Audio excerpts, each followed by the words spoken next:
Hello and welcome back to Guided Souls. I'm your host, Katie, and you may also know me as Guided Soul Katie on TikTok. If you prefer to watch instead of listen, you can head on over to my YouTube channel at Guided Soul Katie, and I will also put the link to that in the show notes.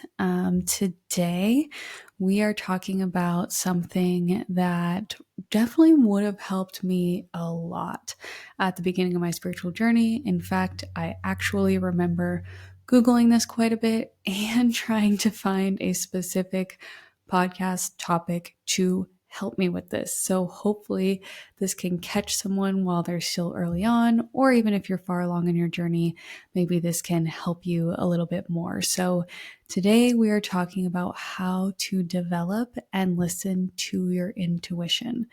And one of the things that I found so frustrating about spirituality, especially in the beginning, was how intangible everything is and how no one can really describe certain things. And it's a very individual journey, so it's going to be different for everyone.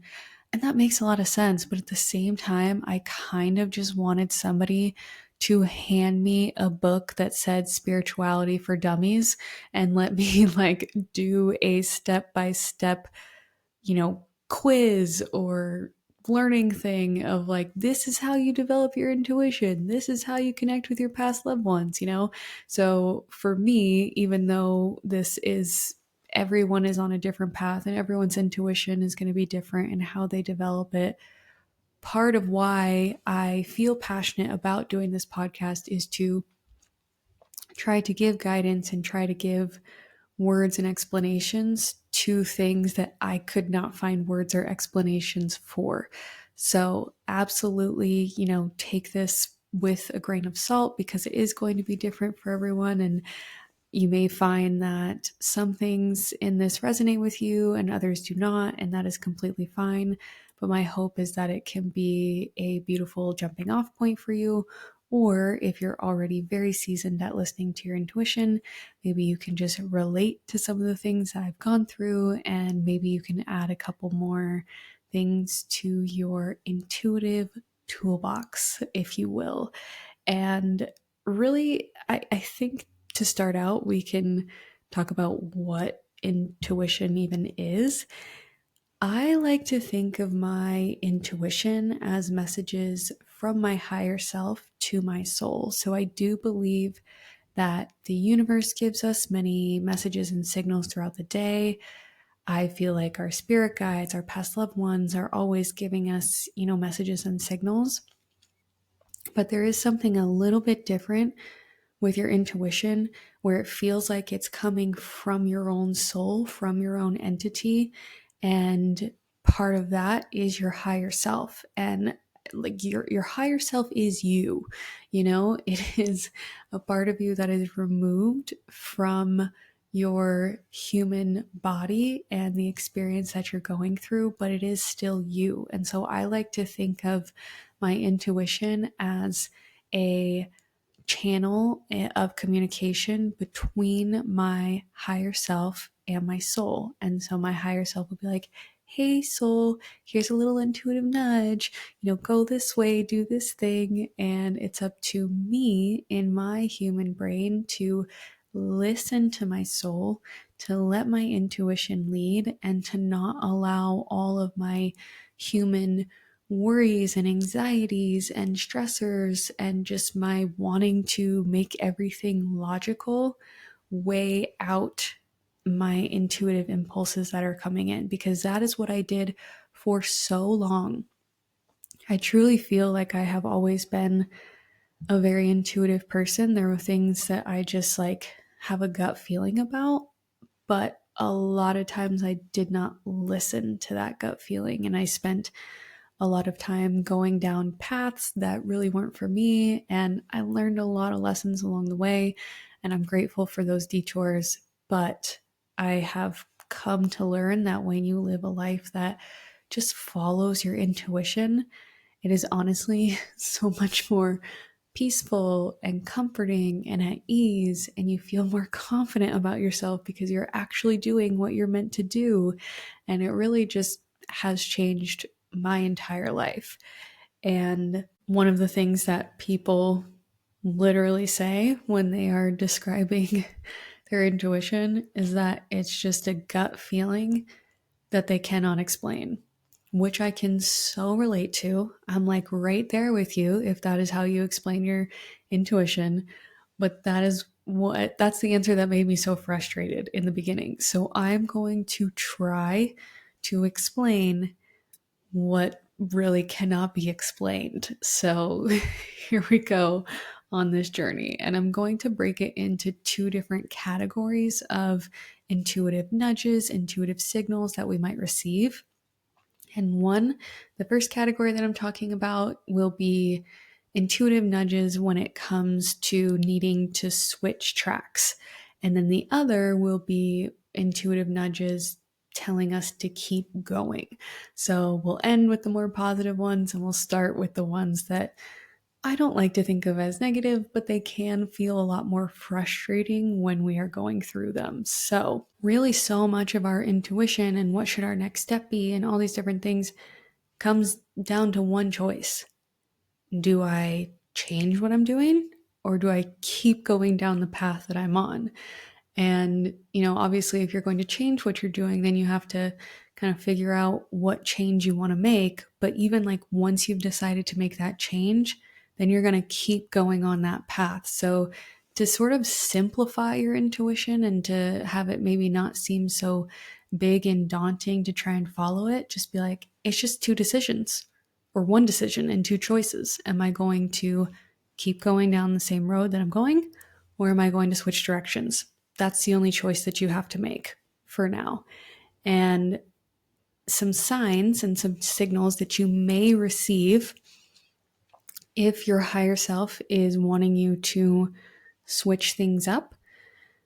The first one I like to call stickiness. And so it's this feeling of almost like brain fog, like there's a lot of information in your brain. It's all just kind of jumbled around. There's too many possibilities. Are you doing the right thing? Are you not? It's really just like not feeling like something is ease and it's flowing. It's the opposite. It's like you're sticky and you're almost stuck. And you may be like spinning your wheels on something. So it doesn't mean that you're not working towards something. It usually means that you're pushing really hard towards something. And it's just not moving forward. And so that kind of goes back to the energetic approach episode from last week of, wanting to make sure that we are showing up with the right energy. Anytime that I start to feel that stickiness of like, ugh, my thoughts are just getting jumbled. I feel foggy. I feel like there's too many decisions to make. There's too many small things. I'm getting stressed. I'm getting overwhelmed. That is when I take my hands off and I walk away. And it does not have to be forever. Sometimes it is seriously just an hour. Sometimes it is a day. But the more that I can give that thing space and just allow my mind to unwind in the background, the more clear the path is going to be. And typically the reason that it is sticky is truly just because there's too much clutter happening and all it requires is just some space to work itself out. And for me, it almost feels like the jumbled mess kind of just floats to the side and eventually the path forward becomes clear. So yesterday, I'm actually working on a new endeavor right now that really requires me to utilize my intuition. I'm not going to go into detail about what it is just yet because I have burned myself enough times by announcing what I'm doing before I actually should announce it. So I'm going to keep that to myself for now, but it is something that is new and feels a little bit scary, but also feels like I think I'm on the right path, but it requires a lot of intuition. And so yesterday I was like spending hours and hours on this thing and kind of going down this rabbit hole, and I was about to make a big decision regarding it. I was like, you know what? This is feeling a little sticky. This is feeling like I'm not 100% sure. I feel a little bit uneasy. I feel overwhelmed, like there's too many decisions to make. So I went and did a workout class. I came home, I worked on it a little bit more, still felt sticky though. So I put it away for the day, slept on it, got up in the morning and felt rejuvenated and able to approach that. And I felt like I knew what the right decision was at that time. And spoiler alert, it was totally different than when I first originally started feeling the stickiness. So it was still the same task that I was doing, but the decision that I made and how I was going to do it and how I was going to show up was totally different. And if I had just bulldozed through, I would have made maybe not a mistake, but a choice that wasn't necessarily aligned with the right path that I was going meant to go down. And so just by giving it space and allowing it to kind of unfold naturally, then I was able to see, oh, that's all just clutter. And actually, I'm trying to, put it into this construct that it really doesn't need to be. And I'm overcomplicating it.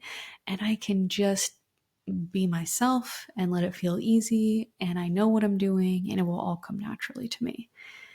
And the second signal that I get when I feel like I need to switch things up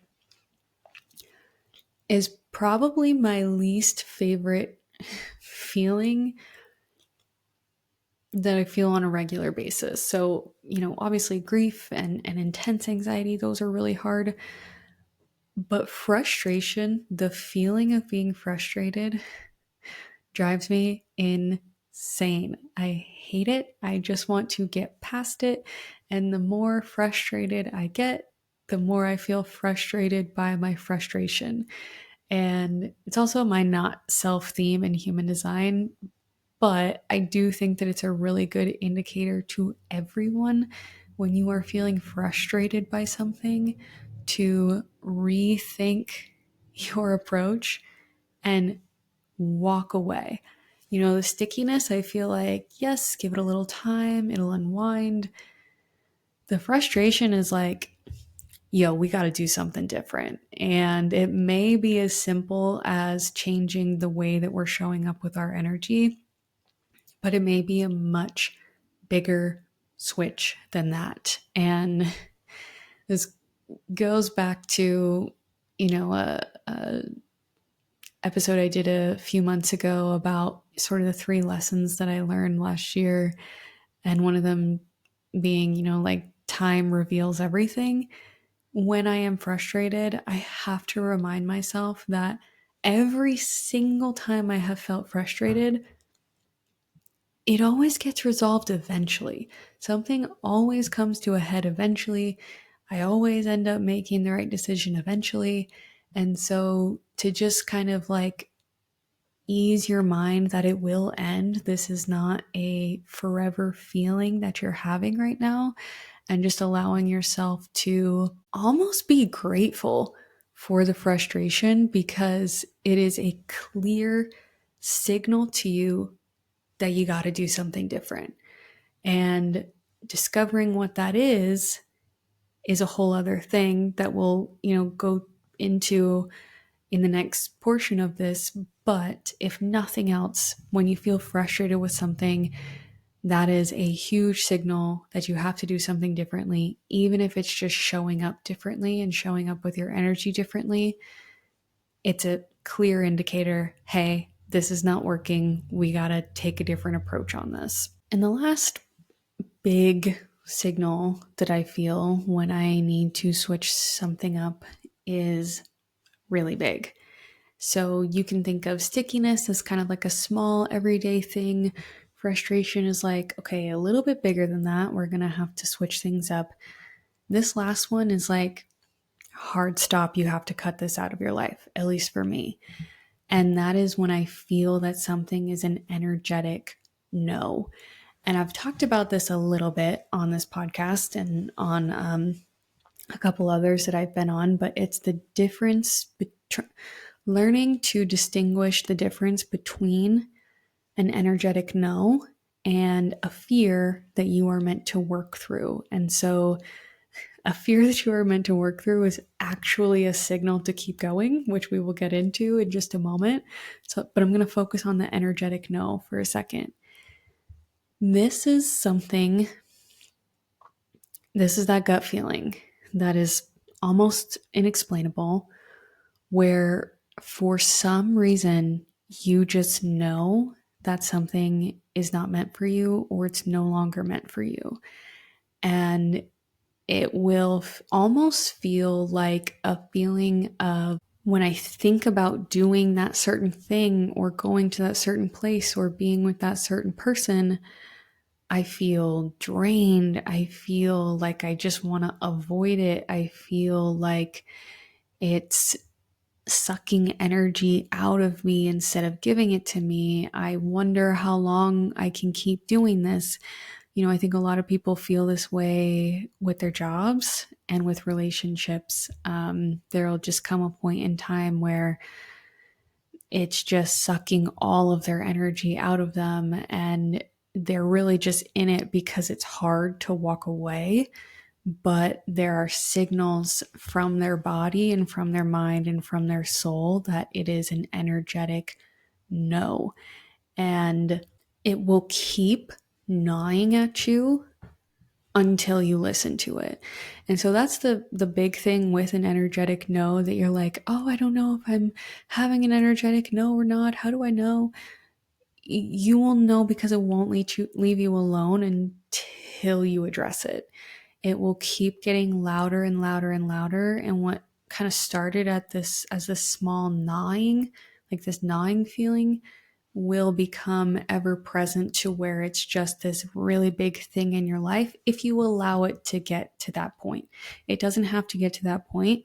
If you're really in tune with your intuition, you can cut it off soon once you start feeling that, and then you can kind of go about your life. But if you let it get to a certain point, it will eventually come to an end one way or another. But you will be reassured that it is an energetic no, because you will have such a feeling of relief and peace and closure once it is done. And it will feel like, oh my gosh, I have a weight lifted off my shoulders. Of course, that was the right decision. I can't believe I, stayed in that thing for so long or went back and forth about whether or not that was for me. Hindsight is obviously 2020, but these are these kind of like big, I don't know, gorilla, 800-pound gorilla, if you will, decisions in our life that we have to like cut off when we see them. So those are the maybe not so fun parts of your intuition, but they are incredibly helpful. But on the other side of that, we also get intuitive nudges and signals from our higher self, from our soul, that is telling us you're on the right track and keep going. And so the first one that I'm going to start with, which I've already kind of alluded to, is having a fear that you are meant to work through. Now, this one is not fun. I know I just said that the other ones weren't fun, but this one is really not fun because it's scary. And I don't like to be scared. I like to just feel like easy, breezy, beautiful cover girl.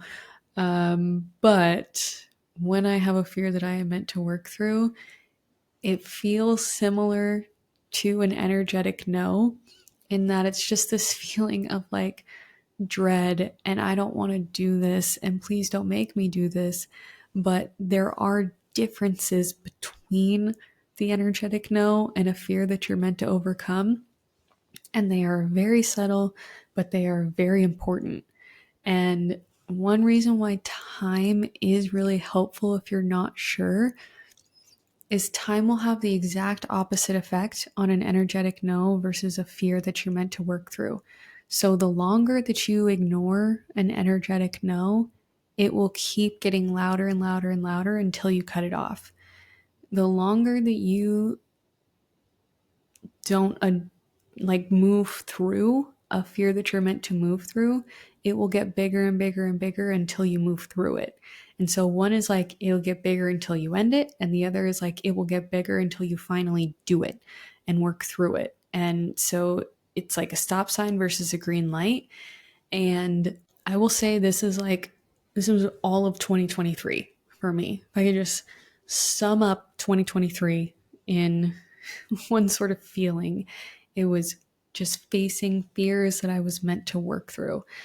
And so they definitely made me feel anxious, sick to my stomach, unsure. But unlike the energetic no, there was like almost this, if an energetic no like gnaws away at you, there's almost this like pulsing that kept getting stronger that was bringing me towards it. And just kind of this feeling of knowing I don't really want to do this, but I know that I'm meant to do this. And my decision to start posting spiritual content on TikTok was probably the biggest fear that I've ever had to work through, at least recently. And it was so scary. Like, it truly made me feel like I wanted to throw up, but at the same time, I knew that I was going to keep being drawn towards that until I did it. And so, like, with an energetic no, you will feel this sense of relief once you finally cut it off. With a fear that you're meant to work through, it will get easier over time, but you may not have that feeling of relief right away because fears take a while to tell our brains and our subconscious that it actually is safe to do something and that we can handle something and that it is our path. But the more that I kept doing that, the more natural it felt, the less scary it felt. We're now posting on social media, like, honestly, I don't usually give a second thought about it. It's just what I do now all the time. It doesn't bother me at all. And it used to literally terrify me. So if you're not sure if something is a fear or an energetic no, give yourself time, see if you feel more pulled towards it or more pulled away. And just know that if you give yourself time, you will always end up in the right camp. Now, the second sign that you're on the right path and to keep going is one that is much more fun. And it's a feeling of excitement, but almost like a jittery excitement, like a buzzing, like, ooh, I want to go forward with that. Ooh, I want to learn more about this. Ooh, I want to, go towards this path. And you don't necessarily know where it's going, but you have this kind of like buzzing energy in you to keep going. I will say these are great, but I have learned to proceed with caution when I feel this way, probably because I am a more impulsive person. And so when I feel these little things, I'm like, yes, this is it. Let's do it. Let's go. Let's tell everybody. And now I've kind of learned, okay, yes, follow those. Allow yourself to be excited. Allow yourself to explore it. But just know that there is a likelihood, and maybe a high likelihood in my case, that it will be a detour. And the detours are important. They teach us a lot, they get us closer to our end goal, but it's important to not like put all of our eggs in that basket and be so tied to the outcome of following that thing so much as just being like grateful that there's something that we're excited about that we want to follow, and whether that's the thing or it leads to a different thing, that we are listening to our bodies, to our souls, and we're following what makes us feel excited and what we feel drawn towards. So I did this a lot in the past when I was trying to find my specific niche within spirituality. And I tried and failed a lot. And I got really excited and bummed out a lot because I'd be like, this is it. And then it wasn't. And then this is it. And then it wasn't. But with each time that I did that, I actually became more and more comfortable just showing up as me and not trying to fit myself into a specific mold that I kept trying to do. So even though they were all detours, they were all very important to the path that led me to just like feel so comfortable standing in my authentic self with my mediumship abilities. And the last one, the last signal that I have that kind of tells me to keep going is my absolute favorite one. It is one that feels expansive and easy and like there's strength behind it. And this one is like a hell yes, keep going. The others are like a little bit, you got to be cautious, they're more difficult. When you feel this feeling, it is like freaking go for it. You will be taken care of along the way. But if something feels easy and it feels good and you feel expansive and strong while you are doing it, by all means run towards it. People talk about being in a flow state, and I fully believe that if something is like 100% in your flow state, it almost feels like as easy as breathing. It's like so natural to you. It feels so good. It feels so expansive. It feels like, you're trying, but you're kind of not trying. It's just who you are. It's those things, those light bulb moments, those like, yes, I'm here for it, that are these really big light bulb go this way moments in our life. And when we have those, we may have little like detours within them of, getting exactly in that right lane. But once we're in it and once we keep going, it just feels like nothing can stop you. And I think when you feel this feeling, it is also really important to trust it, even if what you are doing is not what other people would expect or want you to do. If it feels authentic to your soul, if it lights you up, if it feels like a hell yes, then you should listen to that. I don't like to say should, but it might be in your best interest to listen to that and to just say, hey, I know that this may look, different to other people, or maybe they're not going to understand, but my higher self is giving me a hell yes. So I am going to follow that. So the different signs, kind of in summary, to let you know maybe it's time to switch things up, are when anything is feeling sticky, when you're feeling frustrated, or when there's an energetic no. Your signs to keep going would be working through a fear, feeling sort of that jittery excitement. And then, of course, if you feel something like ease, flow, expansiveness, and strength. Now, wouldn't it just be lovely if it were so clear and everything would just sort itself into those little boxes and we would never have to worry or question if we're putting it in the right box or what it means? Yeah, it would be, but like that's not being a human.